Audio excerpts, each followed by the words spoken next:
열린 라디오 YTN에서는 시청자 여러분의 목소리를 듣습니다. 참여 신청과 의견은 유료 문자 샵 0945, 우물정 0945나 YTN 라디오 프로그램 열린 라디오 YTN 게시판을 통해 남겨주세요. 네, 오늘 두 번째 미디어 비평은 백신 접종 언론 보도인데요. 장신대 교양학 미디어 트랙 조수진 교수 전화 연결돼 있습니다. 교수님 나와 계세요? 네, 안녕하세요. 네, 교수님 학교를 옮기셨네요. 네, 그렇습니다. 네, 뭐 잘 되신 것 같아서 축하드리고. 네, 새 학기인데도 바쁘시겠어요. 네, 그렇습니다. 네, 자 어제부터 코로나19 백신 접종이 시작됐습니다. 네. 백신 접종이 시작되면 맞겠냐고 물었더니 국민 대부분은 나는 백신 맞겠다 이렇게 대답했어요. 네. 그 백신 대상자 93.8%가 접종에 동의를 했죠. 네. 근데 이제 그런데도 언론 보도는 백신 접종으로 인한 여러 가지 우려를 위주로 보도하는 경향이 있어서 오늘은 이제 그 얘기를 좀 해보려고 합니다. 네. 지난 18일 SBS 8시 뉴스에서 나온 내용인데요. 부작용 백신 맞느니 사표 일부 의료진 거부라는 제목으로 이런 이제 보도를 했는데요. 코로나19 백신 접종 의도에 영향을 미치는 요인을 연구한 그 외국 논문이 있는데 여기 보면 영향을 미치는 요인에 뭐 사회적 경제적 지위, 연령대, 정치적 입장, 백신의 신뢰, 코로나19에 대한 지식과 정보가 포함이 됩니다. 그러니까 이제 사회적 경제적 요인 외에도 정서적인 감정이나 그 신념 등의 주관적 요인도 중요하게 작용한다는 거거든요. 그래서 언론 보도가 중요한 겁니다. 최근에 이제 언론 보도뿐만 아니라 여기에 가짜 뉴스도 엄청나게 많은 상황이라서 아까 제가 말씀드린 그 SBS 뉴스의 어떤 그런 제목들 네. 이런 것들이 굉장히 그 불안, 공포를 조성할 수 있기 때문에 언론이 정확한 정보 제공이 중요하고 불안 공포를 조성하는 것은 조금 주의해야 하지 않을까 이런 생각을 좀 하게 됐습니다. 네. 특히 SNS나 온라인 커뮤니티에서는 백신을 둘러싼 가짜 뉴스도 심각하더라고요. 네, 그렇습니다.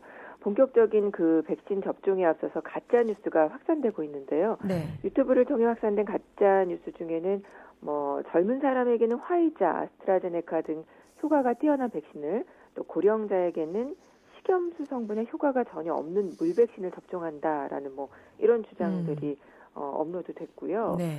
또 이번에 확보한 백신 중에 중국산은 없는데 중국산 살인 백신이 모든 사람을 죽일 것이다라는 댓글이 달리기도 합니다. 그런데 이제 이렇게 온라인 커뮤니티에 퍼진 가짜 뉴스와 거기에 달린 댓글을 인용해서 부정적인 가짜 뉴스를 보도로 내는 거 이것도 조금 문제가 심각하고요. 네. 또 하나 짚어볼 점은 코로나19 백신 부작용에 관한 내용이 굉장히 많았습니다. 이게 이제 부동산 관련 온라인 커뮤니티라든지 맘카페 같은데 네. 특히나 이제 올라가 있는데 부작용이 있다더라. 백신 맞느니 그냥 코로나 걸리겠다. 안면마비가 왔다. 불임을 유발한다. 유전자 변형을 일으킨다. 1년 안에 사망한다. 이런 글들이 올라와 있거든요. 1년 안에 사망한다? 네. 그래서 이런 허위 정보 가짜 뉴스가 이렇게 심각해지자 경찰청 사이버 수사국에서 엄정 대응의 의지를 밝혔습니다. 그래서 주의하셔야 되고요. 단순히 퍼나르는 것도 위험하거든요. 이게 이제 단순히 가짜 뉴스로 회자되고 끝나는 게 아니라 국민의 생명을 위협하는 행위로 볼 수도 있기 때문에 이런 가짜 뉴스는 특별히 좀 유의하셔야 됩니다. 네. 사실 앞서도 교수님께서 말씀하셨지만 국민 대부분은 부작용이 좀 걱정은 되지만 그래도 나는 맞겠다. 이런 그 의견이 대부분인 것 같아요. 네. 네. 그런데도 이런 뉴스가 계속되고 있는군요. 네, 그렇습니다. 이미 코로나19 백신을 접종하고 있는 유럽 국가에서는 백신 효과가 확인이 되고 있거든요. 그렇죠. 예, 그래서 지난 22일 로이터 등 주요 외신 보도에 따르면 영국 보건당국은 화이자 백신 1차 접종 이후 의료 종사자들의 확진자 수가 70% 감소했고 또 고령층의 입원이나 사망자 수도 75% 줄었다라고 밝혔고요.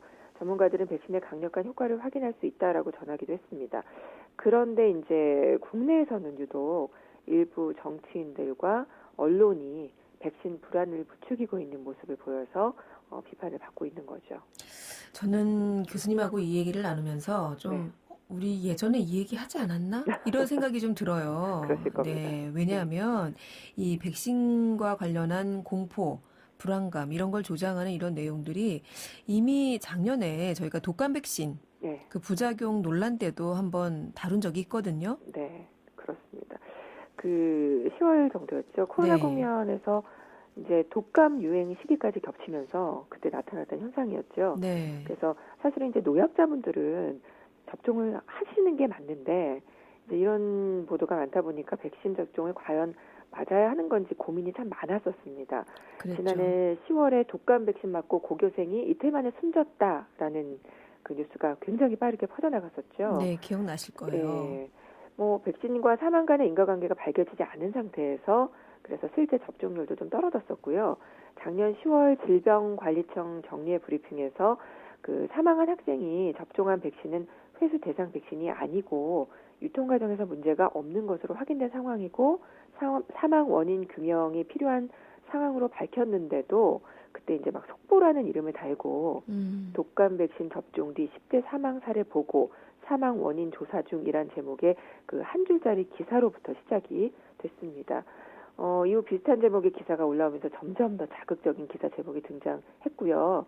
이어서 뭐 전북에서 만 77세 노인이 하루 만에 숨지는 일이 발생했고 사망 관련 신고가 계속 접수가 되니까 많은 기사가 굉장히 자극적인 제목으로 양산되기 시작했었습니다. 네. 뭐 결국에 그 인천의 17세 고등학생의 사인은 백신 접종과 무관하고 독극물에 의한 사망인 것으로 원인이 밝혀졌는데 그 사망 원인이 밝혀지기까지의 과정에서 정확하지 않은 내용, 뭐 심지어는 음모론까지 온라인상에서 일파만파 퍼져나갔었죠. 그랬었죠. 그래서 국민들의 불안감이 커져나갔었는데 여기에 굉장히 이제 언론의 책임이 크다라고 생각이 됩니다.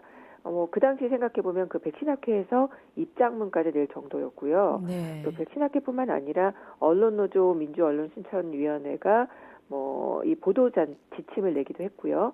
또 한국기자협회는 자성의 소리를 내기도 했었습니다. 그랬었죠. 네. 이 코로나19 관련해서는 이른바 K-방역이라고 하지 않습니까? 네. 이 K-방역을 뭐랄까요? 깎아내린다고 해야 되나요? 네. 그런 보도도 또 유독 많았던 것 같아요. 네. 일단 외국에서 극찬하는 K-방역을 이렇게 우리 언론만 깎아내리느라 정신이 없었습니다.